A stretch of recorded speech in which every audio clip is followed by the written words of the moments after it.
وَإِذَا قِيلَ لَهُمْ لَا تُفْسِدُوا فِي الْأَرْضِ، اور جب ان سے کہا جاتا ہے کہ مت فساد کرو زمین میں، قَالُوا إِنَّمَا نَحْنُ مُصْلِحُونَ، وہ کہتے ہیں ہم تو صرف اصلاح کا ارادہ رکھتے ہیں.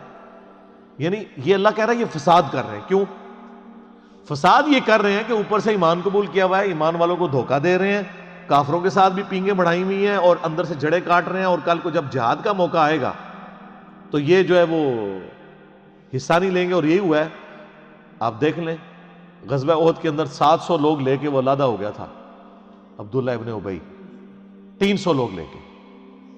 ٹھیک ہے جی. تو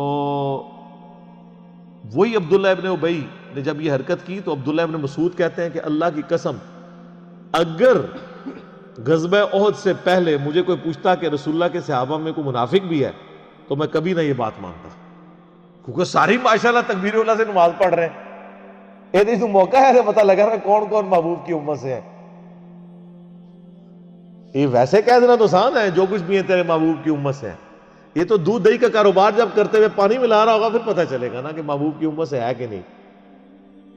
جس نے ملاوٹ کی وہ ہم میں سے نہیں. صحیح مسلم کی حدیث. تو اللہ تعالیٰ فرماتا ہے کہ جب انہیں کہا جاتا ہے فساد مت کرو تو وہ کہتے ہیں ہم تو اصلاح کا ارادہ رکھتے ہیں، صلح صفائی سے چلنا چاہیے. کیونکہ منافقین ظاہر ہے چونکہ بزدل ہوتے تھے، جہاد کے بھی بڑے مخالف ہوتے تھے. اور جب نبی علیہ السلام نے، آپ کو پتہ ہے غزوہ بدر سے پہلے بھی آپ نے 8 مہمات روانہ کی تھی تاکہ عرب کے لوگوں کی لائف لائن کاٹی جائے، کیونکہ انہوں نے مسلمانوں کی ساری جائیدادوں پہ قبضہ کر لیا تھا.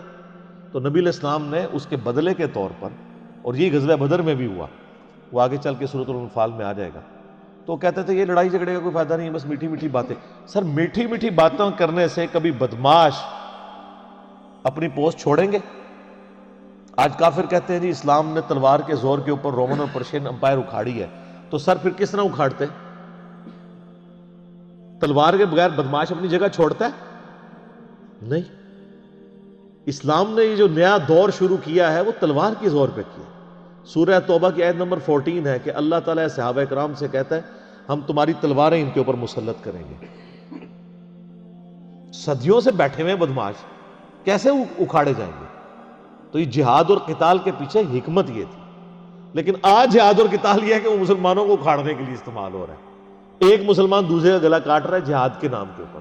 سر آپ دیکھتے نہیں پچھلے 30-40 سالوں میں سعودیہ اور ایران کی پراکسی وار میں جو کچھ ہمارے ملک کے اندر ہوا ہے، اور وہ آج تک ہم اس چنگل سے باہر نہیں نکل سکے. تو کہتے ہیں ہم تو اصلاح کا ارادہ رکھتے ہیں. الا انہم هم المفسدون، آگاہ ہو جو یہی فسادی ہیں، ولکن لا یشعرون، لیکن انہیں شعور نہیں ہے. اللہ فرما رہا ہے یہ فسادی خود ہیں لیکن انہیں پتہ بھی نہیں ہے. اس سے بڑا ان کے ساتھ ہاتھ ہو گیا کہ ان کو پتہ بھی نہیں کہ توبہ و توفیق بھی نہیں ہوگی. وَإِذَا قِيلَ لَهُمْ آمِنُوا، اور جب انہیں کہا جاتا ہے کہ ایمان لے آؤ، کما آمن الناس، جس طرح کہ باقی لوگ ایمان لے کے آئے ہیں جو کامل الایمان مومن ہیں مہاجرین اور انصار میں سے صحابہ کرام، جس طرح وہ ایمان لے کے آئے تم بھی اسی طرح کا ایمان لے آؤ. قالوا انؤمن کما آمن السفہاء، وہ کہتے ہیں ہم ان بیوقوفوں کی طرح ایمان لے آئیں.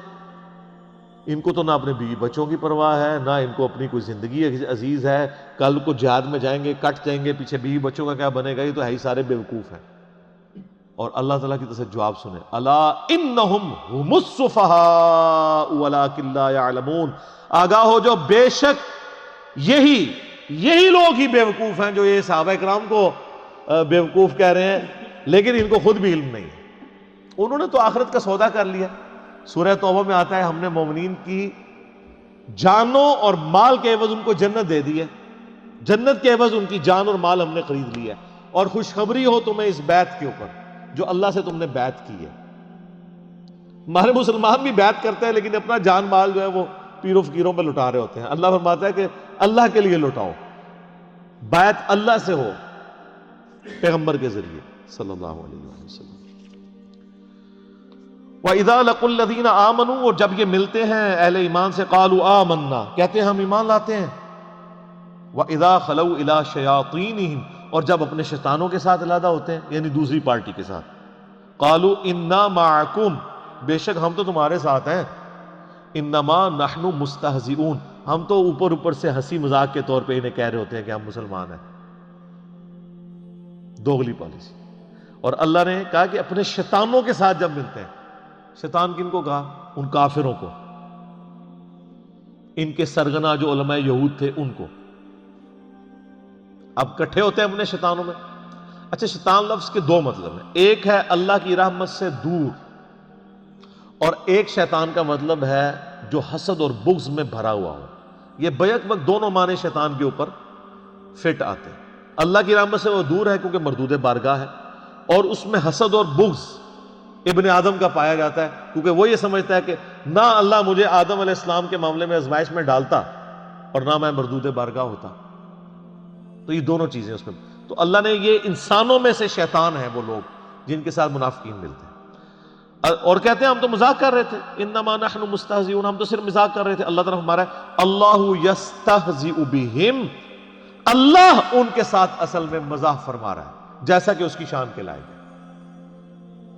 وَيَمُدُّهُمْ فِي طُغْيَانِهِمْ يَعْمَهُونَ، اور اللہ ان کو ڈھیل دے رہا ہے تاکہ اپنی سرکشی میں بھٹکتے رہیں اور سرکشی کریں تاکہ اور بڑے عذاب کے مستحق ہوں. اللہم اجرنا من النار، آمین. اچھا، یہاں پہ استہزاء کا لفظ اللہ نے اپنے لیے بھی استعمال کیا. اس پہ اعلیٰ حضرت نے جو ترجمہ کیا ہے نا، وہ انہوں نے عربی میں ہی کر دیا، اللہ ان سے استہزاء فرماتا ہے. باقی لوگوں نے ترجمہ کیا اللہ ان سے مذاق کرتا ہے. تو اس پہ پھر وہ باقی اعتراض کرتے ہیں کہ جی دیکھیں جی، مذاق تو ایک نٹوریس چیز ہے، اور اس لیے یہ لفظ اللہ کی طرف منسوب کرنا جو ہے وہ گستاخی ہے. تو وہ پھر استہزاء کا ترجمہ استہزاء ہی کر دیتے ہیں. کوئی گستاخی نہیں ہے. اللہ نے جب لفظ استعمال کیا ہے تو وہ جن معنوں میں استعمال کیا آپ اسی، اور وہ بہتر ترجمہ ہے اللہ ان سے مزاح فرماتا ہے جیسا کہ اس کی شان کے لائق ہے. اس میں یہ جھگڑے میں نہیں پڑنا چاہیے جی آپ یہ نٹوریس ورڈ یوز کر رہے ہیں. اللہ نے خود کیا واللہ خیر الماکرین، خفیہ تدبیر ترجمہ کیا ہوا ہے. وہ تدبیر خود عربی کا لفظ ہے، وہ بھی آ سکتا تھا. اولئک الذین اشتروا الضلالۃ بالہدی، اللہ فرماتا ہے یہ ہیں وہ منافق جنہوں نے خرید لی ہے گمراہی ہدایت کے بدلے میں. ہدایت بیچ دی اپنے ہاتھوں سے، مفت کی ہدایت ملی ہوئی تھی، اور گمراہی خرید لی. فما ربحت تجارتہم وما کانوا مہتدین، تو اب ان کو یہ تجارت نفع نہیں دے گی اور نہ وہ ہدایت پہ کبھی آئیں گے. انہوں نے یار دیکھیں، بالکل کوئی شخص دریا کے کنارے پیاسا مر جائے تو کتنی بڑا بدبخت ہے. محمد رسول اللہ دنیا میں جلوہ افروز ہوں، اللہ کے ریپریزنٹیٹو، ہر لحاظ سے حجت تمام ہوئی ہو، ان کی موجودگی میں بھی کوئی کفر کی موت مر جائے، اس سے بڑا کون بدبخت ہے؟ تو اللہ فرماتا ہے انہوں نے تو ہدایت آئی ہوئی اپنے ہاتھوں سے دے کے گمراہی خرید لی ہے، اور اب ان کو ہدایت نہیں مل رہی ہے.